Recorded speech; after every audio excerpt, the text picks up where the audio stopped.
Bueno, estamos con Juanita Carrasco, ella es de Bogotá, llegó ayer a Buenos Aires para la muestra de sus fotografías en Arte por Arte. ¿Qué tal, Juanita? Hola, ¿qué tal? Bueno, contanos un poco cuál es la propuesta de tu obra. Bueno, yo trabajo con la fotografía, pero no me considero fotógrafa. Trabajo con la fotografía como una herramienta para empezar el proceso creativo que llevo. Entonces, si se dan cuenta, digamos, yo uso 6, 7 imágenes para crear una sola imagen o una sola obra final. Me demoro muchísimo en el tiempo de composición. Digamos que esta serie específicamente, que se llama Ciudades Invisibles, tiene el título que está dado por el nombre, por el libro de Italo Calvino. Ciudades Invisibles también se llama el libro de Italo Calvino. Y son imágenes súper oníricas, o sea, vienen del mundo de los sueños, no vienen de la realidad. Son imágenes que están un poco dentro de sensaciones mías. Al final de la muestra fue una experiencia para mí también, porque claro, yo tengo el sistema compositivo lento de ir mirando en mi archivo de imágenes, ir buscando una que se asemeje con la otra, quedarme como, digamos, esta del centro es un ojo, ¿no?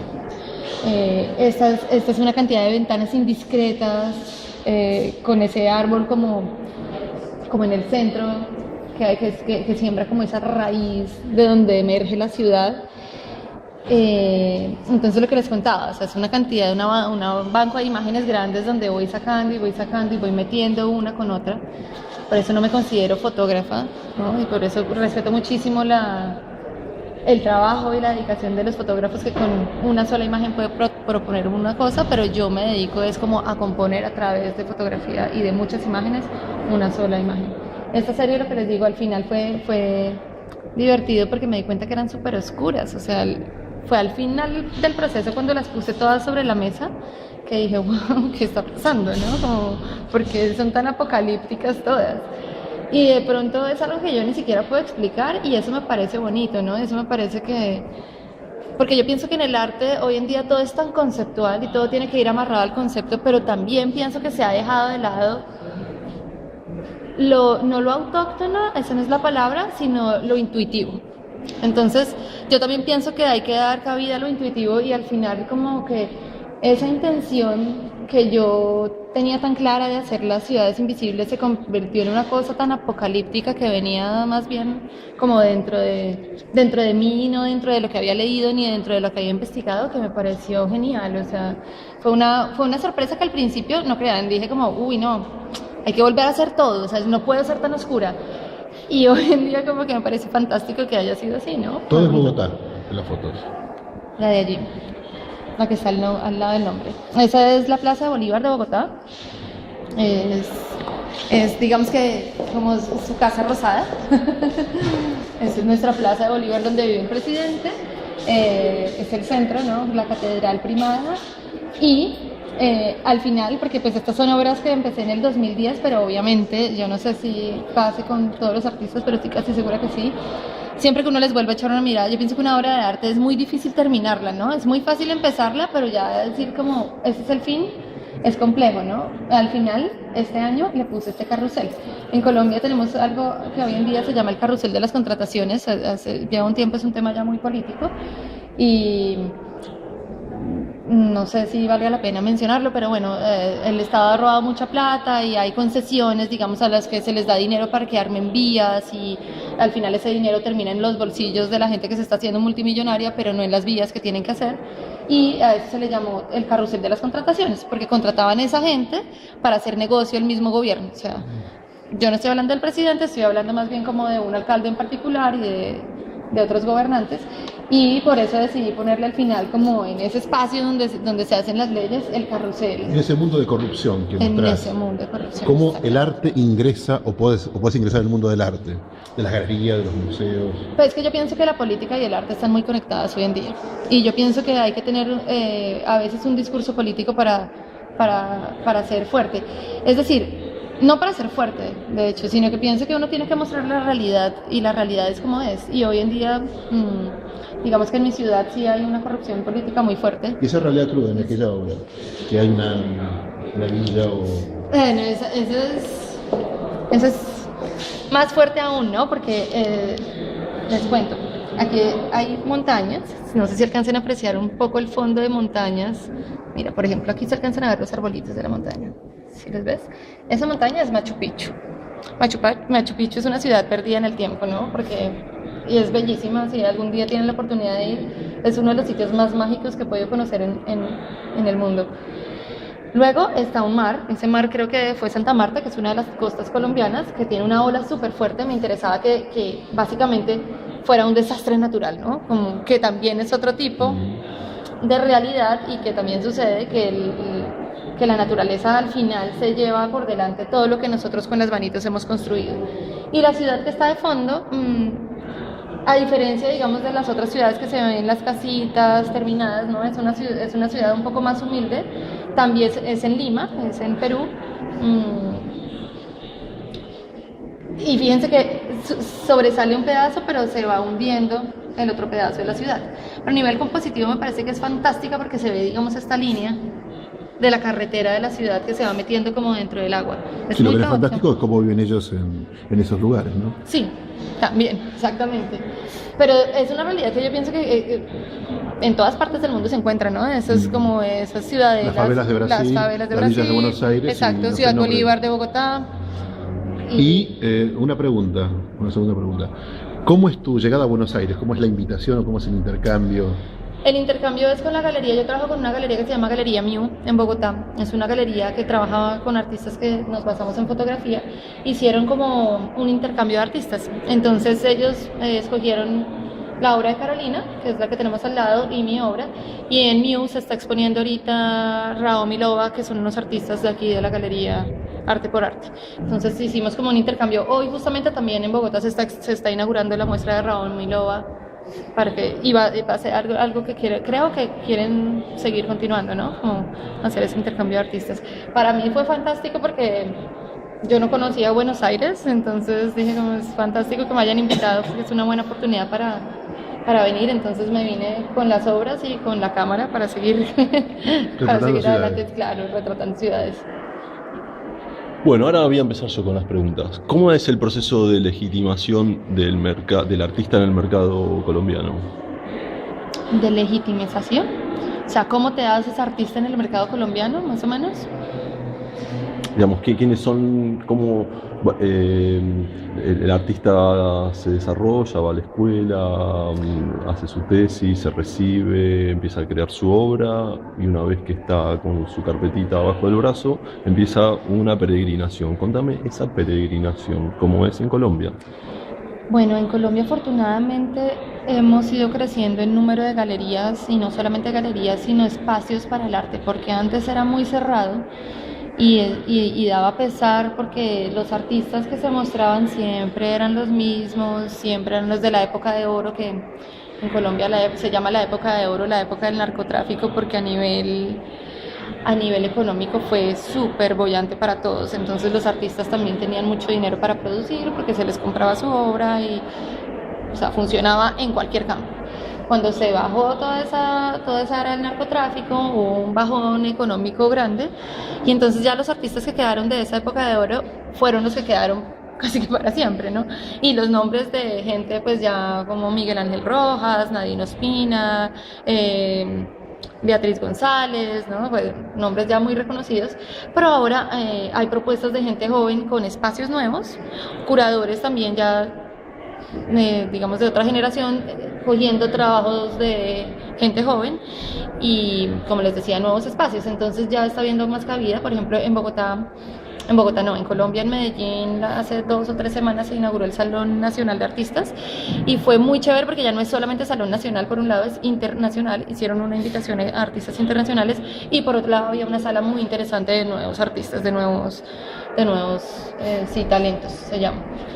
Entonces sí, digamos lo que tú decías, sale pues digamos la gente de estudiar Bellas Artes con su portafolio, su book debajo del brazo, buscando espacios, y poco a poco pues digamos que es un mercado bien difícil, ¿no? A nivel de compra y venta es complejo. Les cuento a paréntesis, yo aparte de ser artista plástica, pues y de hacer mi obra, hago las impresiones de mi obra. Yo tengo un taller de impresiones que está dirigido solamente a artistas plásticos. Entonces, digamos que lo que trabajo son papeles de algodón, tintas de conservación, que no... nivel de coleccionismo, no hago nada de publicidad, solamente trabajo con artistas plásticos. ¿Usas qué máquina? ¿Epson o...? Epson y Hewlett Packard. Una Epson 9900 y HP 3200. De 12 tintas. De 12 tintas. Entonces dan una gama de color espectacular. Los colores, como se dan cuenta, son algodón. Aquí, esto es obviamente hecho en mi taller y lo de Carolina también está hecho en mi taller. Pero el paréntesis iba a que conozco mucha gente en el medio del arte, ¿no? Entonces puedo decir que son muy poquitos los que vivimos o los que viven, porque yo no vivo de la venta de mis obras, ¿no? Entonces íbamos a ese tema, ¿no? Que el mercado es bien complejo. Subsistir de la obra en Colombia es muy difícil y es admirable la gente que lo hace, pero es gente que de repente vendió 5 obras y está millonaria y de repente no tiene un peso en el bolsillo. Porque... Tengo una pregunta, llevando a eso. Hay una gran feria en Bogotá. Sí, Artbook. ¿Qué representa eso para los artistas? ¿Es una salida? Claro, una salida y una entrada también, porque es internacional. Entonces, Arbo es una feria que ahorita también hablaba con alguien que en este momento está muy bueno, porque como en Europa la cosa está tan mal, vienen muchas galerías europeas, porque en Bogotá, digamos que sí es difícil subsistir, pero hay muchos coleccionistas y poco a poco, que a eso iba también, se ha ido creando un espacio para el arte y la gente está empezando a adquirir arte, ¿no? Ya la gente empieza a darse cuenta que es muy diferente tener unos afiches colgados en la casa a tener obras de artistas emergentes o no emergentes en sus salas o en sus espacios. Hay muchos nuevos coleccionistas, hay muchas galerías, entonces Arbo es una feria importante que está trayendo galerías internacionales y que las mejores de Bogotá están ahí participando. Es grande, es grande. ¿Es muy elitista, según tu punto de vista? O... Bogotá es elitista. Pues a mí no me gusta decirlo, pero estamos estratificados y son 6 estratos, es decir, es bastante. Y la gente que tiene acceso a Arbo, pues es estrato 6, estrato 5 y hasta estrato 4, pero de ahí para abajo no. A ver, coméntame cómo son esos estratos. ¿El estrato 6 cuál sería? El más alto. La gente, digamos, que tiene más acceso económico, más poder económico, es estrato 6. Entonces, por ejemplo, los barrios están estratificados. Si tú vives en un barrio que tiene buena construcción, muy buenas vías, bueno, muy buenas vías es un paréntesis porque es que a veces ni los barrios de estrato alto tienen buenas vías. Lo digo porque por el mismo tema del carrusel de las contrataciones, son cosas que se hacen a medias y luego a los 2 días hay otra vez huecos en las calles y uno dice, por Dios, o sea, esto es imposible. Bueno, Entonces, estamos en Latinoamérica, hay que acostumbrarse a los baches en la calle. Yo creo que son bonitos y son fundamentales para todos. Porque si no vamos a ser Suiza y Alemania y vale, eso no somos nosotros. Eso es verdad, pero también es injusto que tú pagues impuestos y se roben el dinero. Bueno, pero Latinoamérica es un lugar donde los políticos se roban el dinero, hay que acostumbrarse. Tomando esa pregunta, y tu realidad particular es Colombia, la guerrilla, más de 50 años de guerrilla, y hoy todavía hay. ¿Qué significa, qué influencia hay en la política, en la cultura y en el arte? Y para vos en particular. Yo pienso que en la medida que hay influencia en lo político, hay influencia en el arte. Es decir, el arte habla de un estado político de alguna u otra forma. El arte, como veníamos hablando, refleja una realidad. Y, por ejemplo, me voy a remitir a un artista que toma mucho tema político y es Miguel Ángel Rojas. Es interesantísima la obra de Miguel Ángel, es un artista que hoy en día está en los mejores puestos a nivel mundial. Y él, por ejemplo, trabaja su obra, es muy bonita porque no es violenta. O sea, no es que uno vea la obra y ve la situación de la guerrilla y la mujer ahí con el bebé, ni triste, ni violenta, ni la sangre, ni nada de eso. Pero la obra está hecha con hoja de coca, por ejemplo. Entonces, eso ya dice mucho. O con hoja de dólar, también la hace con hoja de dólar. Y es súper bonito porque pues al final está tocando una cosa súper latente y muy política de una manera muy poética. Entonces, sí tiene que ver el narcotráfico o la guerrilla con la política, por supuesto, ni hablar de ahorita que estamos en teoría en la firma del proceso de paz, que se va a desarmar la guerrilla, el presidente Santos no ha podido todavía y es un tema que viene desde el presidente Uribe y todavía no se ha podido dar, pero ahí seguimos en ese tira y afloje, esperemos que se logre. Yo creo que no se va a lograr, pues, eso dice todo el mundo, pero yo no se va a lograr la paz, va a haber cada vez más conflictos porque el mundo ya no da para más, las contradicciones son enormes, y en ese marco de conflictividad total, hay artistas guerrilleros. Debe haberlos. Yo no los conozco, la verdad, pero pues yo creo que debe haber arte dentro de la guerrilla, ¿no? Lo que pasa es que no creo que sean bien vistos o si se puedan presentar como, pues es decir, tú no te puedes presentar como guerrillero. Claro, el Estado colombiano no va a legitimar un artista guerrillero, pero los debe haber seguro, porque la gente se expresa. Seguro, en los montes y en la selva se deben... Y debe ser interesantísimo. Por supuesto. No, como dijiste, hay muchas Colombias, no hay una sola Colombia. Hay 6 estratos. Sí. Hablamos del 6, del 5, ¿y cuál sería el 4? El 4 es la clase media, digamos, que no está ni en el poder económico de los más altos ni en el más bajo, pero es gente que tiene mucho poder porque es la mayoría de la población. De estrato 4 para abajo es la mayoría de la población. O sea, estamos hablando que estrato 6 es más o menos el punto... No estoy segura, estos son datos inventados de mi cabeza, pero más o menos el 10% de la población es estrato 6. Es muy poquita. Estrato 1, 2, 3, 4 es la mayoría de la población. Entonces, por ejemplo, estrato 4 puede ser el señor que tiene su negocio allá se llama San Victorino, digamos un barrio de telas y de mucha ropa y de ventas de cosas al por mayor, manejan mucho efectivo, gente que también tiene muchísimo dinero, pero de pronto también debajo de la cama, no en bancos, porque pues en los estratos además es el banco el que declara cuál es el estrato de cada quien. Y sí, y que tienen un buen acceso económico, pero no están en los barrios más elegantes, ni eso. Y digamos, estrato 1 puede ser gente que vive en este estado, que ya es como Ciudad Bolívar. Esto no es Bogotá, vuelvo y repito, esto es Perú, pero sí, a las afueras de la ciudad, ya casitas muy... Y los barrios más peligrosos, evidentemente, ¿no? Y una pregunta más, con respecto a la guerrilla nuevamente, ¿no? ¿Existe o existió o todavía existe, digamos, esa visión romántica sobre ellos en un cambio social? Claro, todavía, hoy en día está. No, pero existe la visión romántica sobre eso, sobre ellos en la sociedad colombiana hoy. La visión romántica te refieres a que vaya a cambiar la situación, a que, claro, hoy en día está súper latente ese tema con lo que decimos de la firma de la paz en Colombia, que se desarmen todos los guerrilleros y que tengamos... Que sí, yo al final pienso que eso no va a pasar en la realidad, o sea, puede que se firme un decreto, pero no creo que al final se vayan a desmovilizar o va a venir otra gente que estaba detrás de ellos, o sea, Colombia está en guerra civil.